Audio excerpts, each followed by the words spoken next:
तो दोस्तों, मेरा नाम दीपेश है।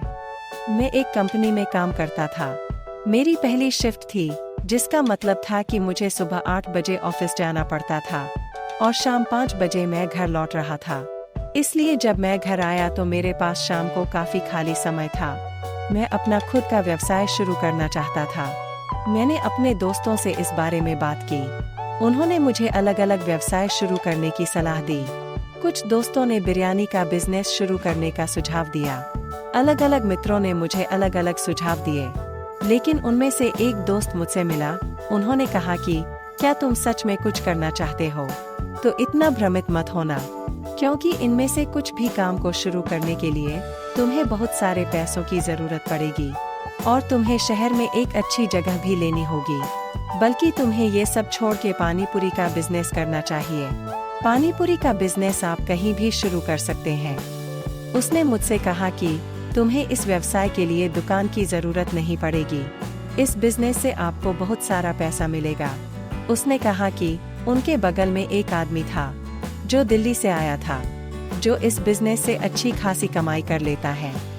पहले उसके पास एक गाड़ी थी, अब उसके पास 6 गाड़ियां हैं।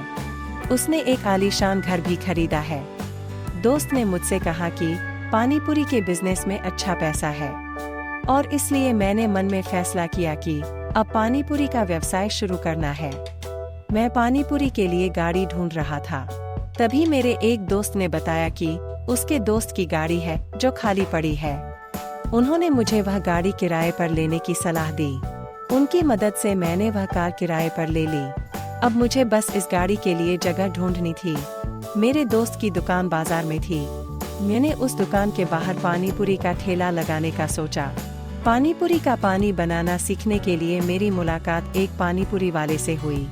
मैंने उससे कहा कि अगर मैं उसे 10,000 रुपए दूंगा तो वह मुझे पानी पूरी बनाने की पूरी प्रक्रिया सिखा देगा। मैंने उनसे पानी पूरी पकाने की सारी विधि सीखी, लेकिन उन्होंने मुझसे पूरियां तैयार करने को कहा। लेकिन ऐसा करना बहुत मुश्किल लग रहा था। मैं उन्हें नहीं बना सका क्योंकि मेरे घर पर भट्टी नहीं थी। इसलिए मैंने बाहर से पूरियां खरीदने का फैसला किया। मुझे पता चल गया कि पूरियां कहाँ से मिलेंगे। मुझे 2-3 जगह पूरियां मिली। मैं वहां गया और पूरी का दाम पूछा। मुझे एक दुकान में पूरे बाजार से 20 रुपए से सस्ती पूरियां मिली। इसलिए मैं हर दिन उसी दुकान से पूरी खरीदने लगा। जहां मैं पूरियां लेने गया था, वहां एक पानी पूरी वाले ने अपनी गाड़ी सड़क के किनारे खड़ी कर रखी थी।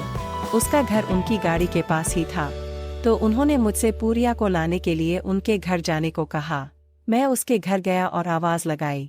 तभी एक खूबसूरत आंटी बाहर आई और आते ही मेरे सामने बैठ गई। उसने धीरे वह पानी पूरी वाला और मैं एक दूसरे को जानने लगे। तो अब मैं उसे अपने घर भी बुलाने लगा। अगर हमारे घर पर कोई भी कार्यक्रम हो, तो मैं दोनों पति पत्नी को बुला रहा था। इसलिए उनका और मेरा रिश्ता अच्छा बन गया था। मैं रोज पूरियां खरीदने जाता था और वो आंटी मुझे रोज घर में सब कुछ दिखाया करती थी। तो मैंने सोचा कि एक बार उसे नीचे से निकालना ही चाहिए। लेकिन जब मैं पूरी खरीदने जा रहा था, तब वो मेरे साथ खूब मस्ती करती थी। तो अब मुझे लगा कि वो भी मुझे पसंद करती है। इसलिए मैं उसकी ओर आकर्षित हो गया। अब तो पूरी लाना बीवी से भी ज्यादा खूबसूरत थी। साथ ही वह मेरी पत्नी से भी छोटी थी। तो मैं उसे पसंद करने लगा। मुझे भी वह अच्छी लगी।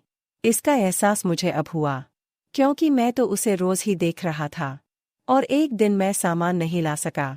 इसलिए मैं उस दिन उनसे मिल नहीं पाया, क्योंकि मैं हर दिन उससे मिलने जाना चाहता था और मैं रोज पूरी लेने के बहाने उसके घर जाता रहता था, उससे मिल रहा था।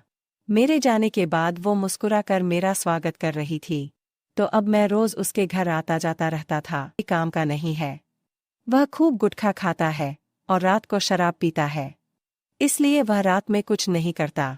उसे ठीक कहा और घर आ गया। तो अब मैं कल आने का इंतजार कर रहा था। अगले दिन मैं उसकी याद में बेचैन था। जब मैं अगले दिन सामान लेने के लिए उसके पास गया, फिर मैंने उससे कहा कि तुम्हारा पति कल गांव जा रहा है ना? फिर उसने कहा कि हाँ, वो आज रात को जा रहा है। तो कल तुम पूरियां लेने आ जाना। इसी तरह की कहानियां देखने के लिए अभी हमारे चैनल को सब्सक्राइब करें। यदि आपको हमारी कहानी पसंद आए तो वीडियो को लाइक करना ना भूलें। चलिए मिलते हैं अगले वीडियो में, तब तक के लिए धन्यवाद।